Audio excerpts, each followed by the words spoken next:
Friends, colleagues, travelers together, welcome to this CWM, Council for World Mission, eDARE, DARE being Discernment and Radical Engagement 2021 webinar.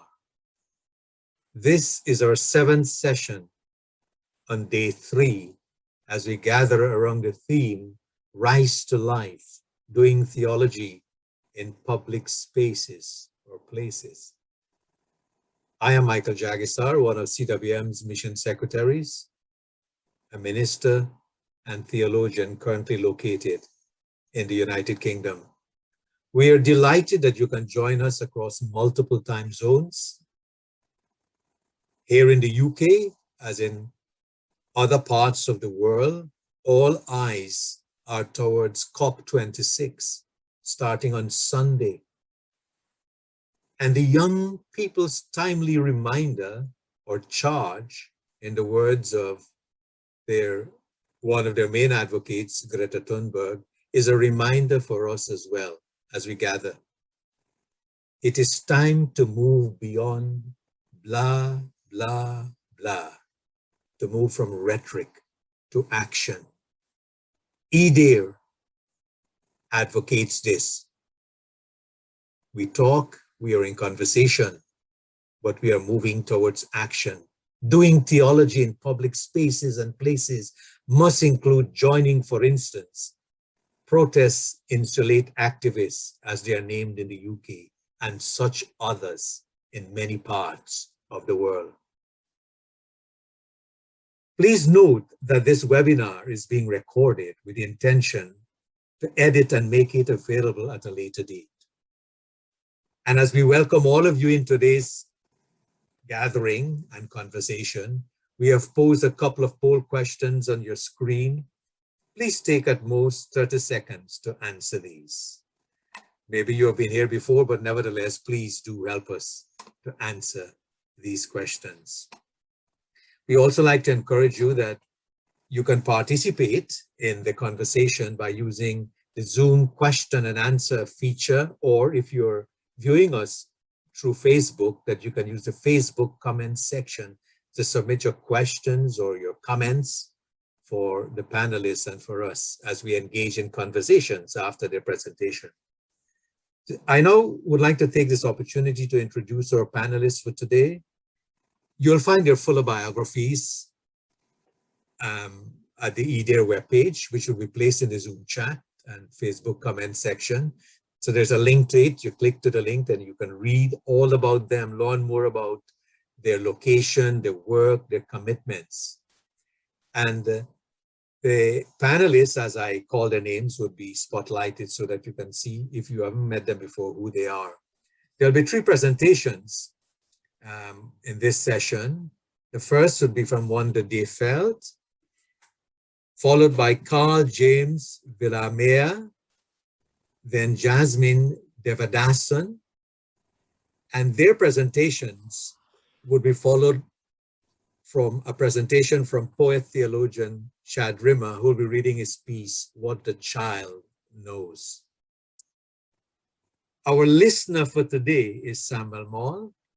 Samuel has joined us, not reading any paper, just listening, and he would be engaging in responding very briefly, having heard the presenters. The panel for this session invites us to rethink what we consider to be ideal with regards to function and body. There are grace and gifts in the disabled bodies as well as in the Dalit untouchable bodies. More importantly, there are insights and wisdom in these bodies through whom we may learn how to do theology in public spaces. And so I would like to invite our first presenter, Wanda, as she takes us through her presentation, We Are Only Temporarily Able, Rising to Life with Disability. Wanda. Thank you so much for the introduction, and to everybody for being part of this conversation this morning. As you know, our times are shaped by an economy of absence and void.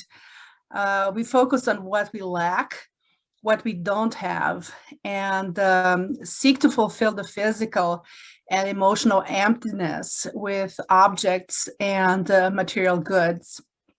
My reflection today is to think of an embodied spirituality that starts from an economy of grace and abundance by using a framework of embodiment mediated through gender analysis and disability studies. I ponder on the contributions that can be made precisely by those whose lack and deficiency seem to define their existence, and from that space rise to life. I will begin with embodiment. Embodiment refers to the house, to the many spaces we inhabit and that sustain life. The personal body, the social and political bodies, the cosmic body. Embodiment is not the attempt to shape bodies according to aesthetic, athletic, or fashion precepts. Rather, it is the ongoing process of a holistic vision for human life and for the future of this planet in peril. It focuses on the body and its multiple facets and interfaces with oneself, between each other, from oneself to the world, and vice versa. The emphasis is on quality of life and the awareness that life is simultaneously deteriorating and dying while also being recreated and born anew. The problem is that most of us live in dualistic and hierarchical cultures and societies where the real body, with its strengths and weaknesses, is hijacked and replaced by an imaginary projected version, an edited, digitized, and unrealistic adaptation that submerges real bodies of historical subjects who feel, laugh, cry, live, and die. The suffering body, or the body in pain, is scandalous. For this reason, it is either hidden in institutions such as hospitals and nursing homes, or exposed as a target to keep it under control. In one way or another, the body becomes a commodity, objectified, as, for example, women's bodies are in the media. Bodies, however, are transient and liminal. They are impermanent and have limitations. They have scars and blemishes. Bodies have sensitivity, respond to stimuli, and enjoy pleasure. The real body is perfect in its imperfection. This introduces us to disability studies. For a long time, medical and psychiatric practices placed emphasis on psychomotor limitations, and the solution was often medicalization or institutionalization. If a cure could not be provided, a disability is considered chronic or congenital. As Brenda Brigman points out, under this paradigm, disability is a property of human bodies. The medical model views disability as a departure from the normative functioning of healthy human bodies. From this perspective, then, disability is treated as an illness or a disease. More recently, attention has shifted to a social dimension with an emphasis on inclusion and rights. a disabled person is not reduced to their disability as an impairment. Rather, acknowledging that disability itself is a social construction has allowed us to identify the social exclusion caused by derogatory attitudes and systemic barriers that prevent people from flourishing. Disability studies teach us that embodiment is much more than the human body reduced to functional limitations and impairments, or celebrated for its vitality and athleticism. We are reminded that, like a movie, physical strength and mental acuity are just a few images in the reel of our lives. That is why we emphasize the need for dignity in each stage, for every age and all places.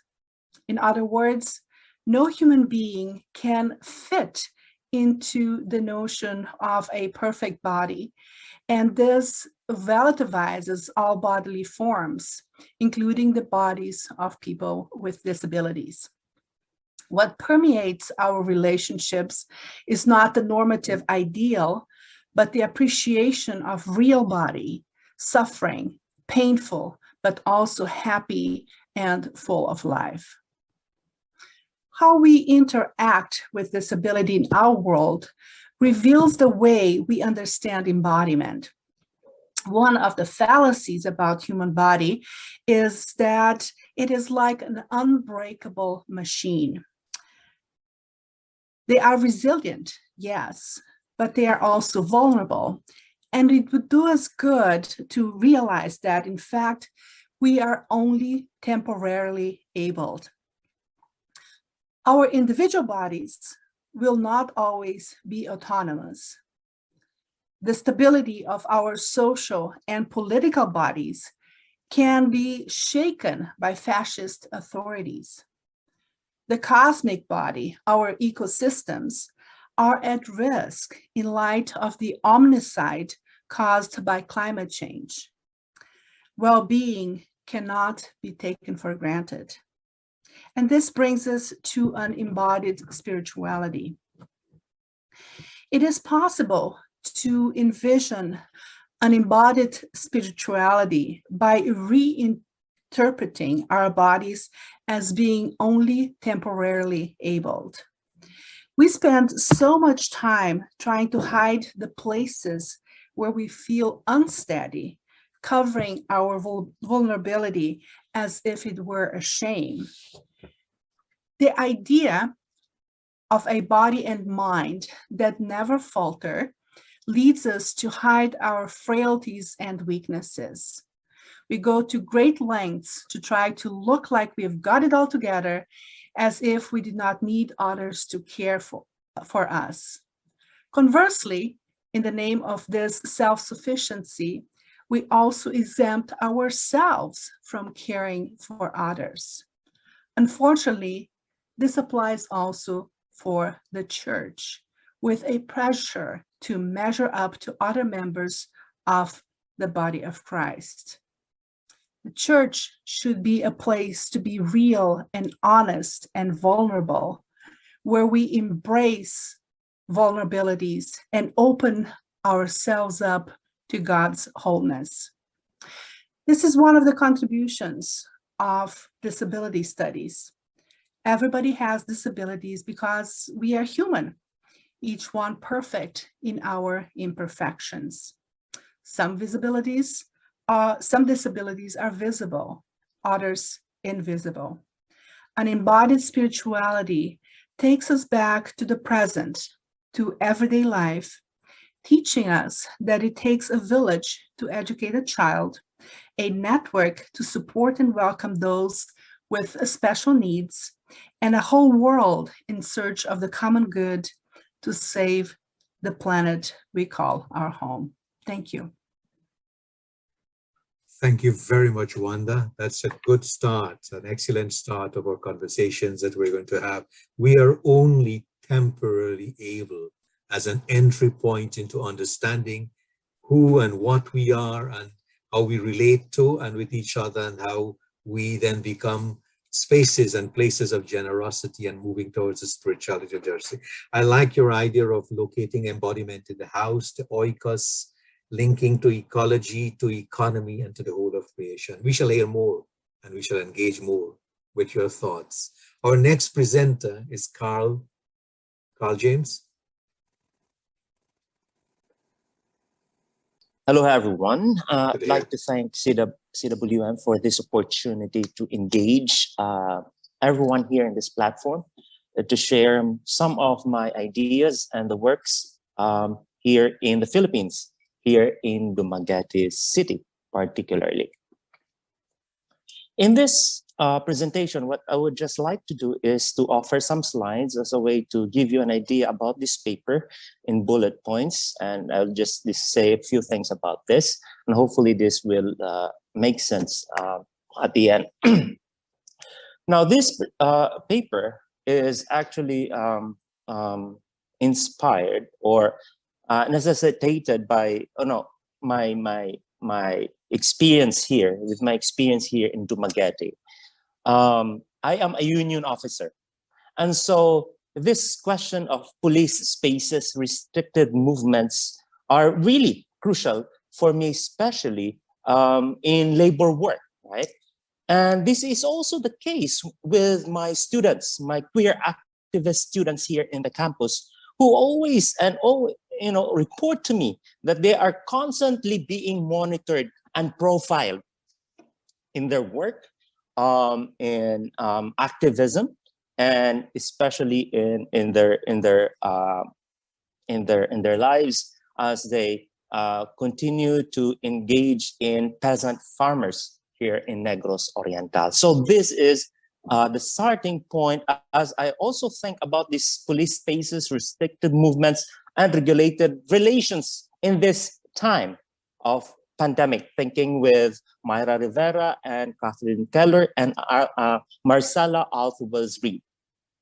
As I try to observe in our situation, indeed it is the case that there is this going spatial reconfiguration of our time.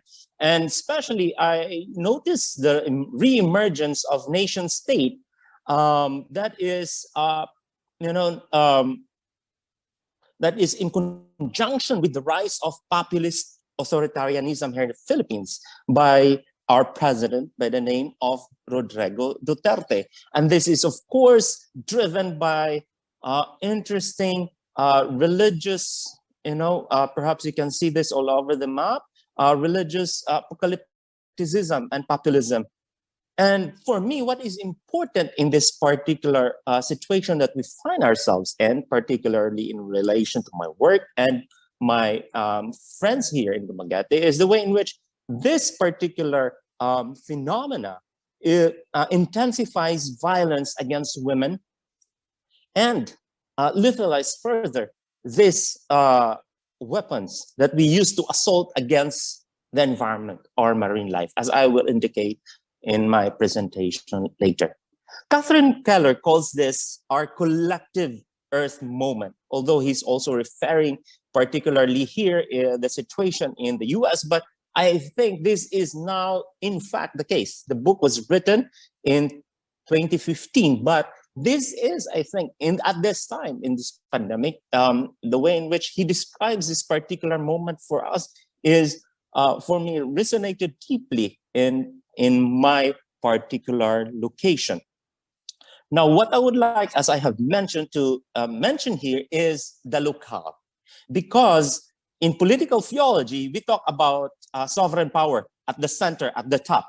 But in my experience, it is in this local sites, in this particular locations, that the dispersion and diffusion of sovereign power is expressed in its more violent expression, in the police checkpoints, in the reclamation projects, which intensifies further this violence against women, fisher folks, and activists in my area. So as you can see, I'm just showing you some pictures here as a way for you to also have a visual representation of what I am referring to.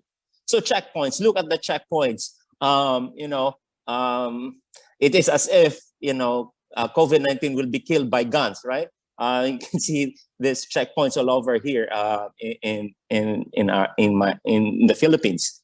And this is the movement that I'm referring to against the reclamation project of our city mayor that I'm also a part of. Okay, so these are the two cases that I would like to look at as a way to think about this political theology of our time, especially as expressed in sovereign decisions. Let me, right there. First talk about the exceptionalism at quarantine checkpoints. As I have mentioned, this is manned by military personnel, police personnel. Now, you can, in my paper, I also discussed this lengthily, the way in which, in fact, the way we responded to this pandemic is primarily through an approach of, how the government is approaching insurgency. Our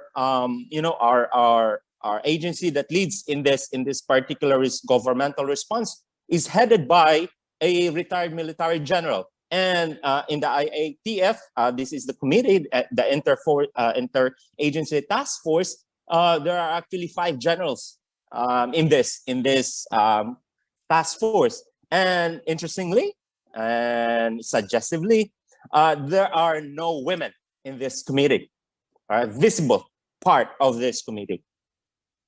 And so this is intensified further at this time, because prior to this, the government response to, or the government governance, the way in which the presidency of Duterte approached governance is by way of the paradigm of security. And so he applied this to the pandemic. And so in our case here in the Philippines, the center of power from Malacanang is actually translated or transferred to Camp Crame. This is the military camp, the headquarters of our military. And you look at this, this is really the way in which we respond to public health issue is by way of approaching this like how we approach the insurgency problem here in the Philippines, which is by now is the longest insurgency issue that we face. But in my research, in these checkpoints, what I actually found out is how women, especially prostitutes and sex workers, are more vulnerable in this particular sites of power, right? They are what Giorgio Agamben calls the homo sucker at this time. And I have collected several stories about this. Sex for pass, they just give in to whatever the police would ask from them, usually sex, and, they won't complain, and so on and so forth. So this is just to show you their stories. There are more of these stories to just survive. They have to pass through the checkpoint so that they can survive, so that they can go to their clients and so on and so forth. But they really have to pay respect, to pay homage to the police at this checkpoints. So what I'm suggesting here is a way in which these checkpoints have become the locus of power, the sovereign exceptionalist decision power, as Carl Schmitt had described this kind of power. The other case that I have discussed, and for which I am actually very involved in this particular opposition of this project here in the city, the executive decisionism at the city hall of our city mayor. Well, critics and my comrades here have argued that this is against democracy because it is, it doesn't have, it's not transparent, and it doesn't have that sense of public accountability. But I think it is more, as I listen through the stories from fisher folks and from our local marine scientists, that this is in fact an assault against the marine world, and particularly the world that sustain and give life to the residents, the coastal residents in the area. Right? And I'll show you some pictures here of our, coastal area here in Dumaguete. And this is what they are going to do, to put soil and earth on this particular area to have this reclamation projects. Now, I have called this reclamation projects in different ways, but I think in my discussion, I've pursued this particular point that reclamation projects are settler colonialism. We are colonizing the marine world. And this is, in fact, the political, Anthropocene political economy of this neoliberal time. As you can see, to illustrate more graphically my point, this is all over the place. I mean, in Asia, there are documented, especially if you relate this to the discussion, the Chinese imperialism discussion, and the way in which China is trying to expand as well its geopolitical power. But I also think that this kind of interwovenness, this entanglement of imperialism and environmental destruction and settler colonialism plays into, in fact, in this project, reclamation projects that's happening here in Asia and in Africa. So in these checkpoints and reclamations, just to summarize what I have said, these are the locus of power at this time, based on what I've experienced and my work. Subordination of women, colonialization of the marine world, and exclusion of the poor. Now, as you might have noticed in my discussion, I have particularly emphasized the executive decision that underpins in our time the rise of populist authoritarianism that presupposes that very apocalyptic character of the how Carl Schmitt describes the friend and the foe distinction. Okay, so in this particular situation, then I like to ask myself, how do we think about this political, theological situation of our time, this collective earth moment, this local exceptional decisionism? As I pay attention to these issues, are more and more. It came to me as I read and think with this issue with Marcella Altua's read, that this is an operation of sexual ideology of heterosexuality, an exercise of power over. As as you can see in the ideas of development, particularly in the reclamation projects, okay? The language of heterosexual reproductive heterosexuality is very much present and connected with the idea and the concept of development. Can you wrap it up, Karl? All right. So let me just mention this, that I pursue this particular line, that indeed today we need to re-engage and do queer theology again with Marcella, because it is theological follows the political, and for Marcella we have to pay attention to this, because this is actually it underpins the sexual. And for her, paraphrasing her, it is easier to imagine that there is no God, but it's difficult to think without the heterosexual man. And so, using Marcella to think outside the logic of this, together with the experiences of my friends, queer friends, who are doing labor organizing, environmental activism, and fighting for women's and LGBTQIA rights. And so I concluded this paper with certain reflections about this particular theological moment that we need to learn from queer theory. And two important things here, uncertainty and failure, that I believe we can use as a way to engage sovereign exceptionalist decision of our time. And so with that, I think I went over my time, but thank you for this opportunity.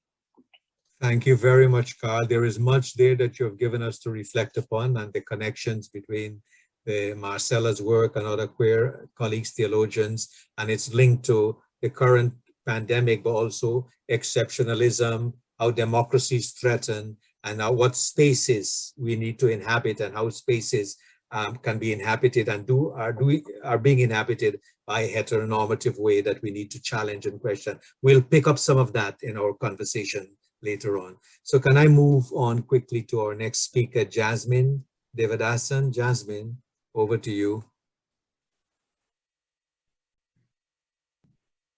Thank you, Michael, and thank you, CWM, for giving me this opportunity. A post-colonial Dalit feminist hermeneutical reading of Qoheleth towards a quest for life. Ecclesiastes is a book that, similar to Job, deals with the questions that human beings raise in real life situations. This paper intends to reread Ecclesiastes from a post-colonial Dalit feminist perspective. The post-colonial Dalit feminist experience is one of resistance and resilience, and a call to defeat all forms of hegemonic power. Reading from a post-colonial Dalit feminist lens would help us to unpack and address the issues of oppression and marginalization present in the text. For the purpose of this paper, I would like to refer to the book and the speaker within the book as a separate personalities. I will be using the term Ecclesiastes when referring to the book as a whole, and the word Qoheleth when I am talking about the speaker within the book. So the context in which Qoheleth speaks was a divided and a hierarchical society where most of the public were marginalized and oppressed in every aspect of their life. Qoheleth, by naming Solomon as author, suggests that we see him as one of the elite who understands the power dynamics of the system and the impacts it has on the public. What we see in the book of Ecclesiastes are different voices that expresses the different points of view. It is a book which portrays the cry of the oppressed and the marginalized, as it sees valuing power and authority as vanity. On the other hand, Qoheleth can be heard as a voice of a colonizer who sees life as something to enjoy by eating and drinking and being in company. Qoheleth divides people into two groups and gives them each a voice, which means the text can be interpreted to support the colonized minds or could be read against it, depending on who the speaker is and where he or she stands. Maybe another voice which we are not hearing from the text is the voiceless, which are forgotten within the text, which we'll look in later. Firstly, in my approach, it is important to acknowledge and contest colonial voices within the text in order to decolonize and then to reconstruct to bring liberative potential within the text. Decolonizing the text means making the hidden colonizing strategies visible for the readers and becoming aware of the worldview of the oppressors or colonizers so that we can find a way to confront oppression and contest their view of God and reality. Biblical wisdom tradition is understood as an ethical and spiritual system that initiated in the royal court and continued an association with the ruling classes, kings, and later high priest in the post-exilic period. And even it continued in the time of imperial Rome. Wisdom literature often expresses the reality of the world, especially political, social, and economic context in which it was written. Often those wisdom literatures were written by ruling class to shape their social world and their role within it, and often justifies the oppressive structures. This is similar to Indian Hindu Vedic literature and Upanishad, which justifies the caste system and establishes the hierarchical social structure and continue to maintain that.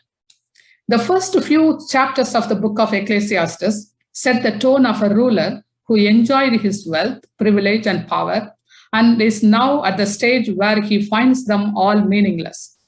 This lament is especially clear in chapter 2, verses 24 to 26, where Qoheleth suggests that we can do nothing other than enjoy life. The problem here is that enjoyment belongs to the people with wealth, power, and privilege. It is not an entity of the oppressed. So when Qoheleth affirms that life needs to be enjoyed, we miss the voice of the oppressed. We have no wealth, who have no wealth, power, or source of enjoyment in life.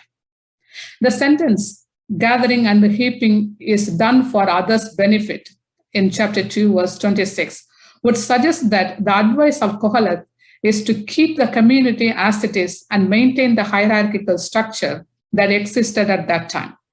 This resembles the Dalit community in India, who mostly have menial jobs and continue to live in a context of deprivation without finding a way out to enjoy their lives.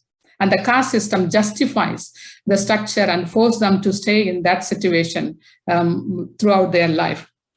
What is important to acknowledge here is that this voice is not the voice of the public, but from a ruler who enjoyed his life by exploiting the poor and asked his citizens to enjoy life like he does, without giving them any chance of an equal status. So it is important to identify the voice of the dominant in the text. Once identifying the voice of the dominant, it is important to deconstruct the epitome of the knowledge which justifies the life of elite and ruling class. When the world sees power, authority, kingship as a norm for controlling and exploiting the public, some words of Qoheleth sees an alternative world in which power and authority are vanity and of no value, which makes everyone equal. In chapter 3, verses 16 to 17, we see a description of what is going on in the society, especially the injustice done to the public. Qoheleth himself could not do anything other than observe what's going on. We do not find any practical solution to the problem because of the powerlessness of the speaker. In that way, Qoheleth can be seen as a voice or cry out from a public who are oppressed, or it could be that Qoheleth is a person from a group in the middle, neither part of a colonial group, nor the group who are marginalized and voiceless. Therefore, all he could do was observe and describe what was going on. Whichever group Qoheleth fell into, we see here the description of the injustice happening at the time, which no one could do anything about it. Although it does not give a practical solution to the problem, the text does suggest some positive moves towards coping with the situation.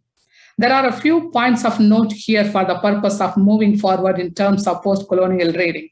Firstly, the expression and description of the injustices in Qoheleth 3:16 gives us a notion of his anger at the injustice done to the majority under the colonial regime. And secondly, Qoheleth, whether he is from the oppressed majority or not, but he tries to identify with the oppressed when he says repeatedly, with no one to comfort them. Thirdly, when Qoheleth describes oppression and domination as an evil deed, he challenges the colonial power and oppression. Qoheleth points out the power imbalances between the rulers, elites, and the public majority who are oppressed.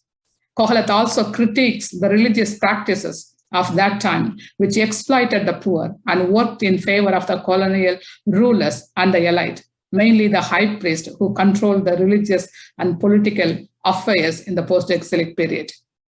The liberative potential starts with these points, calling out and challenging the existing injustice and oppression, but it will be only complete when all voices are heard and included in the process of liberation. From this perspective, there are voices in the book which are silenced or misinterpreted, such as women's voices. So it is important to recover the knowledge of the powerless, the voiceless, when traditional wisdom literatures are dominated by ideology of the ruling elites. The only way in which we could bring liberation for the marginalized and the public majority is to hear their voice and their wisdom and knowledge that should be brought to the forefront. In my search for subaltern public voices, women voices are important. The only 3 places does the word woman appeared in the book, in 726, 728, and 99. And 2 of those 3 portray a negative picture of woman. Women did not play a major role in the temple or public life. When this book tries to speak for or against ruling class, neither the ruling class nor the oppressed group are concerned about the women who are present. The absence of women and their voices are strong evidence of status of women at that time. Acknowledging the absence of women and other marginalized voices in the text is important for us.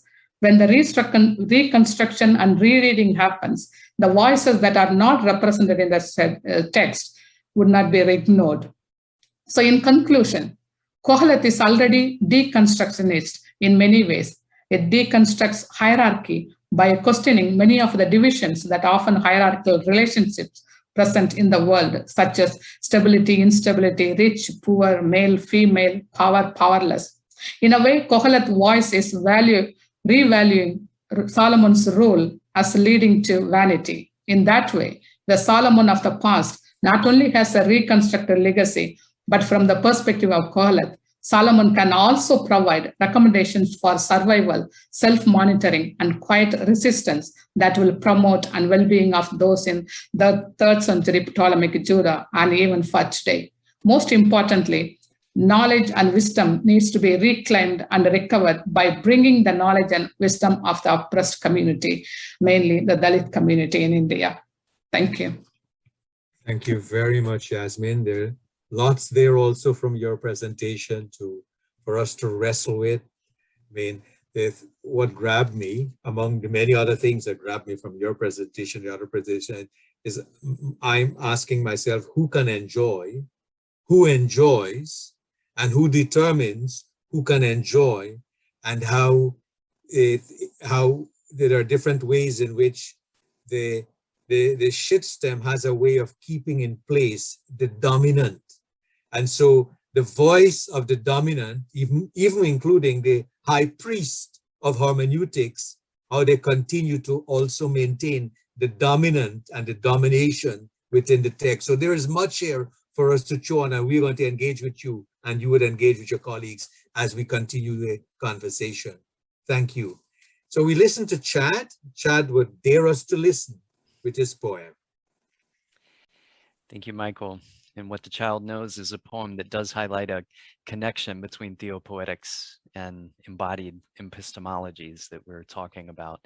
In the language of and logics of the dominant culture often do not dare to listen to those with different bodies whose gender, race, ability, or even other species, because they're perceived to resound a truth in ways that don't belong to that dominant language or logic. And such is the case with children, but Jesus knew otherwise. And so this poem is written from a perspective, my perspective as a father, watching my own children struggle to make sense of their world in a time when their mother, my wife, was undergoing debilitating treatments. And I watched them to struggle to hear truth and speak that truth in a world dominated by well-meaning adults who often talked to them, but rarely dared to listen to them. And so I hope this poem, What the Child Knows, speaks to the reality of all children, and for that matter, anybody dealing with displacement, trauma, or simply trying to live in the fullness of their diversity of knowing. So What the Child Knows. When he picked up that little child and set her in the center, we rejoiced and ran off to proclaim that now we know. We know the answer to power is to overcome it with another kind. A childlike power will win us our kingdom. But when we ran off to teach what we thought we had learned, we left behind a man named Jesus, who held a little child on his knee. Not a soul stayed to ask what the child knows. What the child knows is that the rich, the kind man from Nazareth was not teaching some new kind of power. He was not teaching us a new way to rule our kingdom. He was helping a child to know what it felt like to be seen, what it felt like to be held, what it felt like to be loved, what it felt like to be dignified, what it felt like to be known. But we wouldn't know now, would we? Because we run off too quickly, we read too fast and never stop to ask, who was that child? Funny, isn't it? The very child that Jesus held, saying, if you want to live, be like this one. We are so enamored with our cultured knowing, we never even care to ask, which child? Who is this hero of mine? What does this child know? My child, I've walked you through this life, to the plane, the palace, the car, the bus, the school, the castle, the embassy, the mountain, the church, the river, across Copenhagen and France, London, Dakar, and I've tried to listen to your answer when I ask, what do you know, child? I resist running off too quickly to proclaim, look here, taste that, see this, speak so, think this, for thus saith the Lord. No, I've tried to stay near, quietly, beside you, watching how you see Mona Lisa's smile and wonder, how you follow the curves of Venus de Milo and blush, how you feel the cold stone of Notre Dame and pray, how you hear Mozart in the Schönbrunn and dance, how you peer into the tea-colored Loch Ness and imagine, how you listen to the call of prayer resound across the Sahara and pause, how you kneel at the rail and take hold of his body, so that I might know when to ask, what did he say to you? What did you learn from him, my child? Now in these days, I lead you by the hand through these halls, to therapy and treatment, to the cafeteria, the consult room, to a chair in the waiting room, to the toys in your cousin's room, to the bed in your grandma's house, to a new school, to the stranger, new friends party, in this strangely dislodged life, among these people who have just fled his presence, proclaiming the gospel of whatever they think they heard, new prophets of protocol and pop psychology who want to distract you, telling you, eat ice cream, child, and smile. Don't worry, child. They're smart. He's good and she's strong. But they have not tried to sit on her weak knee like you have. And they have not heard what he has said to you in your prayers, in your quiet heart. When the crowds leave and you see her strain to stand and reach out to hold and awake too early to pray with us and to cry over the beauty of your art and defy fatigue to listen to you read and cuddle you despite the cords and show you that life is now and hope doesn't wait for a cure and faith doesn't require results and peace doesn't need tranquility and healing doesn't depend on death's decisions and having a new power to overcome power is not the point. But I see you, and I hold you, and I love you. And so, my child, I want to know what all this means from your place in the circle. Tell me, child, while we all turned away to talk at each other, what did the nice man from Nazareth tell you? Because that is what I need to learn. Thank you very much, Chad. That's a very poignant question there in terms of what did the wise man from Nazareth say to you? And you, that child, the child knows. What does the child know? So that's brilliant. Thank you very much for your poem. And on that note, I'd like to thank you, our speakers, colleagues, and friends. You're not just only speakers, you're colleagues, you're friends, we are travelers together on this journey.